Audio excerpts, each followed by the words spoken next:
Yeah. I think he was so depressed yesterday, Danny flew to Canton, and he slept underneath his exhibit there. Under the bus? In the hall, right the under room? the bus, yeah. Is that true, Tony? Little couch fort. Like 90% of it was true. Yeah, the depression part. I am depressed, and I did fly to Canton. I don't know where to start. I mean, it's just well, I guess we'll start with the offense, and we'll start up front because that's your area of expertise. They're not playing well. Huh? They're not. Can we start somewhere else, though, before Yeah. one quick comment, and then let's go to the offense. Sure. Ask your question. Your segment, bro. Run with it. Well, I do think I was just listening to Doug just now and listened last night and the feeling watching the game. Where was the juice? It's the home opener. Amen. Flat. They were flat. They're waiting for the fans to explode. They got to give it. Like I said this, Prosser said this in the beginning of the game, and he was right. The Browns were running around, jumping up and down, pointing, and at the beginning of the game, he goes, boy, they sure celebrate after every play. Good. We need that. Yeah, like it's the Super Bowl, I said. Look at the Browns. They celebrate like it's the Super Bowl every time they make a play. Yeah. I was shocked that I just didn't feel like where was the juice? Where was and then when it goes sideways on you like that, and it did, it wasn't going well, like somebody's just got to make a play. Like somebody's got to bring some juice out there and get it going. I mean, really, I was thinking about it until late third, I guess it was, early fourth, I can't remember exactly, when late third. The rookie. Yeah, we made one play in 60 minutes, Tony. Late third, That 66-yard catch from Brian Thomas Jr., I listen, they had a covered sack or two. It was really the only play they made in 60 minutes. Bro, there was our first 22 offensive plays netted 74 yards. Yeah, I mean, I think at that point, Trevor had 50 yards passing. Yeah. Or something like that. And I sat back and I was just like, wow. Tony, as best you can. It was bad, As best you can. Why is the best you can? And if it's the quarterback, it's the quarterback. If it's the coach, it's the coach. If it's the play, it's the play. It's the line, it's the line. If it's the GM, it's the GM. Why is Trevor not any better than he was in the middle of the 2022 season? What is, I read something today from SI that, Peterson, it's, get him better or get out kind of deal you're going to reach at some point. It's how the league works. Why is the development not on more of a faster growth chart, Tone? Well, I don't think it's fair to say he's no better than he was in 22. Okay. I don't think that's accurate. Okay. And I think, listen, in this league, everything's focused on the quarterback, and if it's going well, the quarterback is going to get all the credit. If it's going poorly, the quarterback's going to get most of the blame. It's just the way it goes. But I think it's bigger than that. At the end of the day, and I feel like a broken record, we talked about this before I took the offseason off. At the end of last year, is if you can't control the line of scrimmage, it's really difficult to win in this league. I mean, it's just hard. It's hard to do it. It starts there. And, I mean, if you look at that first half, we couldn't stay on the field. And Cleveland just was controlling the clock. It wasn't like they were doing anything special. No. But they controlled the clock. They controlled the tempo. They made plays when they had to. We got a couple breaks even. The drop by Amari Cooper. I mean, but they were in complete control. And if you watching the tape last night on the way to Canton, we definitely didn't win the physical matchup. Oh, not even close. Manhandled. They got manhandled up front, Tone. And I just think it's really hard to win consistently in this league if you can't control the line of scrimmage. And we talked about it coming in. It was the bet they made that they felt like if they replaced the center, they were good enough. They talked about it all off season. Right. And 2 weeks in, they're not. We're 0-2, and I don't think the performance has been what it needs to be. And that needs to get better. Specifically, Tone, like go to the safety. A guy splits a double team, goes right through two guys, our center and guard.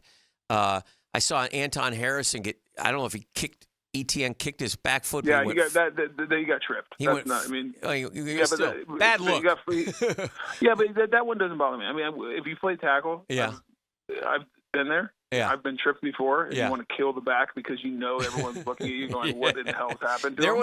It seemed like... Let me put it this way. Yeah. Yeah, there's plenty of other plays to be critical of. Okay. I mean, we don't need to pick the one where the poor guy got tripped. It seemed and if you go... But let's go back to the safety. Yeah. everyone focuses on the double team getting split, and that's Ezra Cleveland and Mitch Morris. Yes. Ezra gets swam right away. Mitch actually does a pretty good job, and is covering him up and trying to, move his feet and push him to the left. But Cam gave a short corner to Myles Garrett. So Trevor's having to step up because of the traffic, and he steps up right into where Mitch Morris is trying to block the guy. And so it's never it's the whole the whole outfit. It's not one guy. Okay, let me tell you from my untrained eye. It seemed like Trevor would get back. It almost seemed like it was a race to get back to the point where he's going to throw. In other words, I'm throwing from this spot with my 5-step drop or whatever, 3-step drop. And by the time he got back there, it sometimes seemed like they were running unblocked because they got back there so fast. The one where he had to kind of shift out to the left and threw a low ball to ETN, who made a great catch and got up the middle for like 6, 7, 8, 9 yards. But he was, they were on top of him so fast. Listen, you know me, I criticize Trevor, but yesterday, man, it was brutal in terms of the pass blocking. Myles Garrett ran around Cam one time to cause that fumble so fast. He had no chance, man. Yeah, it was a muddy. Oof. Being kind. It was a muddy pocket. Yes. Being kind. It was. The one time he had a pocket, he hit a 66-yard pass to Brian Thomas. And then I go back to the play calling. Why aren't we throwing – and E had a good point. Malik Neighbors gets targeted 18 times. Target this kid 10, 12, 15 times, bro. He's good. So far, 2 games, it's hard to argue. He's very good. Yeah. But guys, I agree. Like targets, you can talk about that. I come back to. I think we're a team that we have to be able to run the ball. Yeah. Well, you got to control because, by the way, big plays come off the play action pass as well. That's where the big plays come. The deep shots. Yeah. Very rarely are you just dropping back 5, 7 steps. No one's dropping 7 steps. Forget that. Yeah. But no one's just dropping back 5 and just letting them. Not very often at least, just letting it fly. It's usually off the play action pass. And I still think it comes back to we need to run. You need to control line of scrimmage. You need to run the ball more effectively. And, Trevor needs better. Trevor needs better time. And, sure, I'd love to see BJT get more targets, but go across the board. How many targets did Kirk have? They don't – again, we were on pace to very few plays that picked up a little bit in the fourth quarter because it was just like a back and forth 3 and out. Yeah. But for the most part, we had very few plays again. Yeah. And you got to have more opportunities.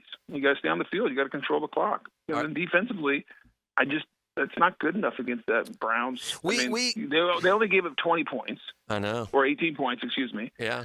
But I go back to that first half. They couldn't get off the field. They were on the field all day. Yeah. And I'm thinking about this.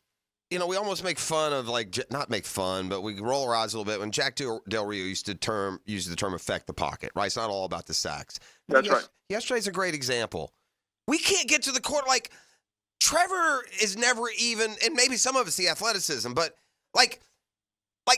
Watson would get a little pressure, he would escape, and then they would stonewall those guys. He could sit there for a couple of seconds and find himself. It's like once Trevor gets flushed and once they're after him, there's nothing between the defender and him. He's running for his life. Not that you can't make plays. C.J. Stroud made an unbelievable throw last night under as much pressure as Trevor's seen his entire Jaguars career. It can be done. It just makes it a lot harder. Our guys aren't getting to the quarterback, Tone. And especially a guy like Watson. And by the way, the league's full of them now, right? These guys that can extend plays and move around.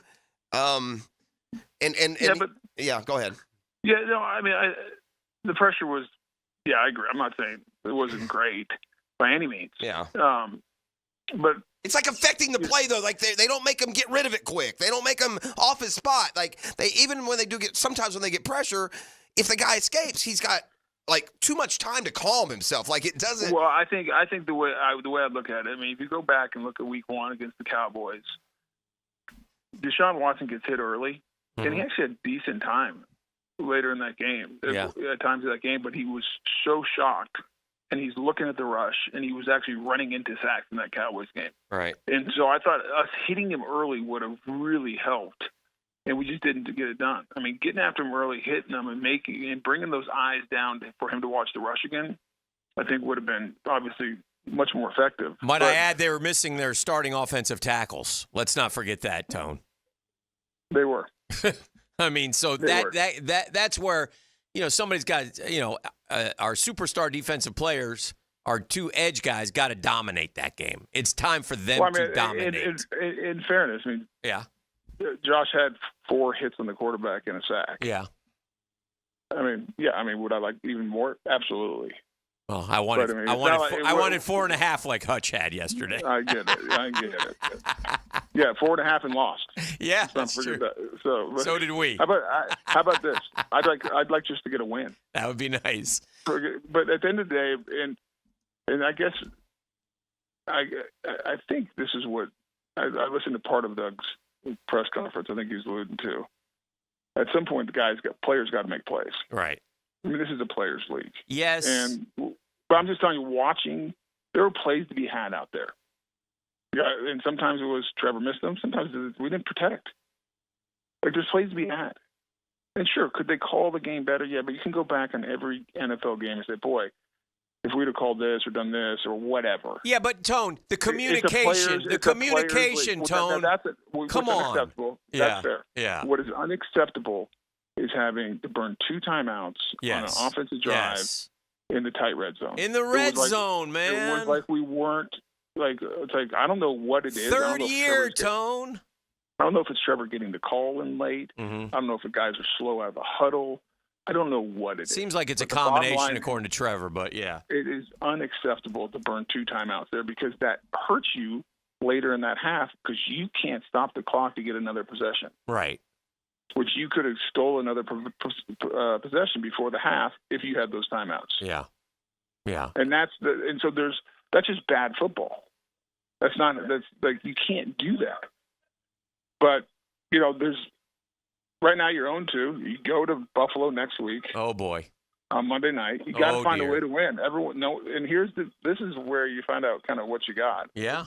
Overall, because as a team, and this comes to the players, and you got to rally. You got to look at each other. Everyone in that locker room say, nobody thinks we can get this done this week. Right. Everyone is burying us. Yes. Everyone's writing us off. Let's go. At some point, you got to own it. Yeah. And it's a players' league. It's a players' game, and the coaches are going to call plays. And I think, just how about go execute the play? Go do your job, and go find a way to go get a win. Because nothing's going to get better until you do that. All right, it's just going to get louder and more noise and more. And then at some point, what you worry about is does it fall apart? Just before we go, just real quick on the coaching part, because I get it. It is a players' league, and the players got to play, and they deserve a lot of the criticism.